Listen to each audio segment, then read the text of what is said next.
जय श्री कृष्णा। राधे राधे। आइए सुनते हैं तिरुपति बालाजी की यह कथा। वेंकटेश भगवान को कलयुग में बालाजी नाम से भी जाना गया है। पौराणिक मान्यताओं और परंपराओं से जुड़ा संक्षिप्त इतिहास प्रस्तुत कर रही हूँ। प्रसिद्ध पौराणिक सागर मंथन की गाथा के अनुसार जब सागर मंथन किया गया था तब कालकूट विष के अलावा 14 रत्न निकले थे। इन रत्नों में से एक देवी लक्ष्मी भी थी। लक्ष्मी के भव्य रूप और आकर्षण के फलस्वरूप सारे देवता, दैत्य और मनुष्य उनसे विवाह करने हेतु लालायित थे, किंतु देवी लक्ष्मी को उन सब में कोई न कोई कमी लगी। अतः उन्होंने समीप निरपेक्ष भाव से खड़े हुए विष्णु जी के गले में वरमाला पहना दी। विष्णु जी ने लक्ष्मी जी को अपने वक्ष पर स्थान दिया। यह रहस्यपूर्ण है कि विष्णु जी ने लक्ष्मी जी को अपने हृदय में स्थान क्यों नहीं दिया।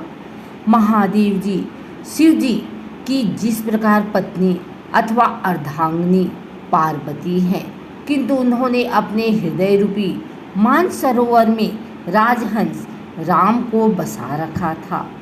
उसी समानांतर आधार पर विष्णु के हृदय में संसार के पालन हेतु उत्तरदायित्व छिपा था। उस उत्तरदायित्व में कोई व्यवधान उत्पन्न नहीं हो, इसलिए संभवतः लक्ष्मी जी का निवास वक्ष स्थल बना। एक बार धरती पर विश्व कल्याण हेतु यज्ञ का आयोजन किया गया। तब समस्या उठी कि यज्ञ का फल ब्रह्मा, विष्णु, महेश में से किसे अर्पित किया जाए। इनमें से सर्वाधिक उपायुक्त का चयन करने हेतु ऋषि भृगु को नियुक्त किया गया।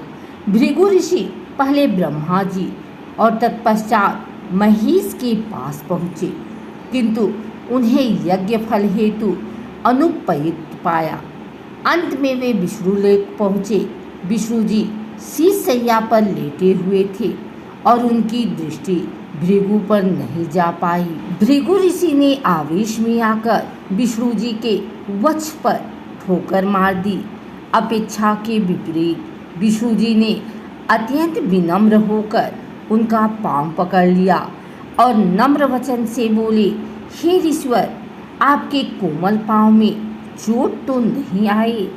विष्णु जी के व्यवहार से प्रसन्न भृगु ऋषि ने यज्ञ फल का सर्वाधिक उपयुक्त पात्र विष्णु जी को घोषित किया।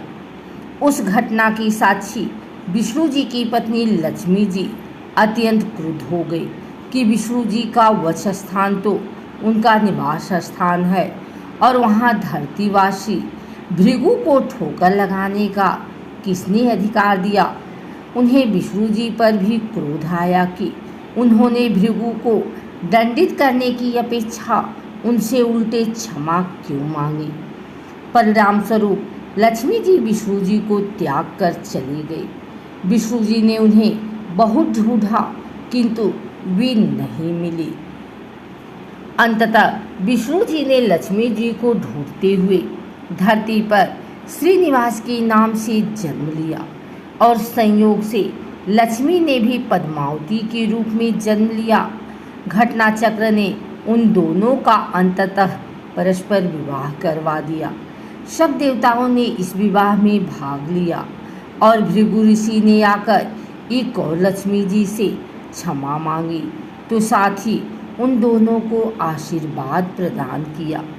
लक्ष्मी जी ने भृगु ऋषि को क्षमा कर दिया, किंतु इस विवाह के अवसर पर एक अनहोनी घटना हुई।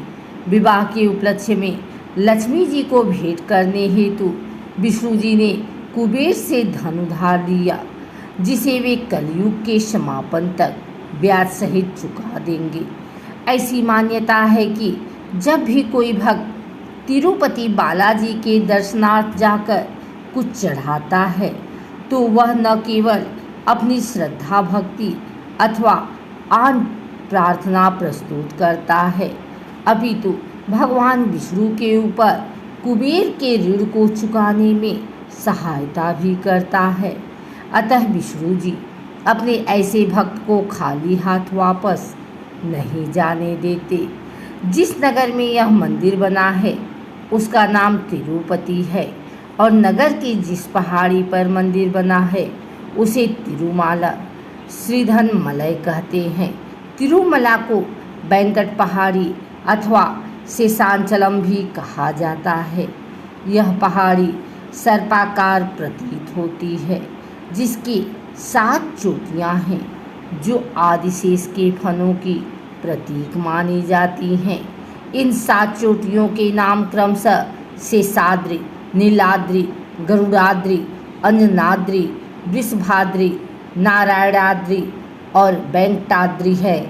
अगर आपको हमारी वीडियो अच्छी लगी हो तो इसे लाइक करें, कमेंट करें, शेयर करें। हमारे चैनल को सब्सक्राइब करके बेल नोटिफिकेशन ऑल पर सेट कर लें ताकि आगे आने वाली वीडियो सबसे पहले आप तक पहुंच सके। धन्यवाद।